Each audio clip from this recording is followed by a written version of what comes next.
இப்ப நீங்க கேட்க போற இந்த கவிதை ஒருதலை காதல் இயக்கத்தால ஏங்கி தவிப்பவர்களுக்காக எழுதப்பட்டது. கேளுங்க.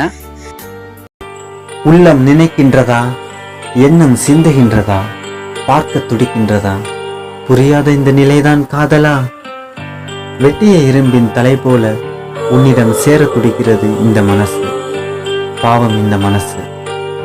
இப்பொழுதுதான் உன்னை பார்த்து பழகி புதிதாக பூத்த பூவை போல மனமகிழ்கிறது.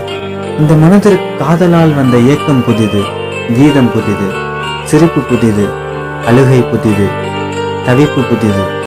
இறைவன் அனுமதி இல்லாமல் ஒரு நொடி கூட அவரை நினைக்க முடியாது. அதுபோல் உன் அனுமதி இல்லாமல் உன்னை எப்படி நினைக்காமல் இருக்க முடியும்?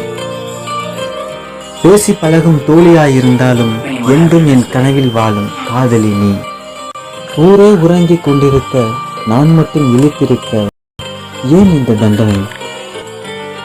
உன் விழிகளில் உருளைகின்ற 2 காதல் விதை என் விழிவழி கலந்து என்னை ஏதோ செய்கின்றன. ஏக்கம் ஒருவனை என்ன செய்துவிடும்?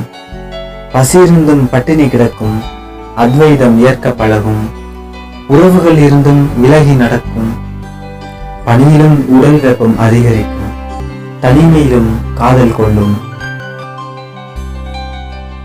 வார்த்தைகள் இருந்தும் மௌனம் பழகும், உறக்கத்தை விரட்டி அடிக்கும், மொத்தத்தில் உன்னிடம் சேர துடிக்கும். இத்தனை உணர்வுகள் கொண்டதா இந்த காதல்?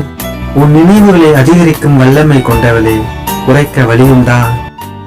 முடியவில்லை. பாவம் இந்த மனசு எப்படி தன் காதலை சொல்லும்?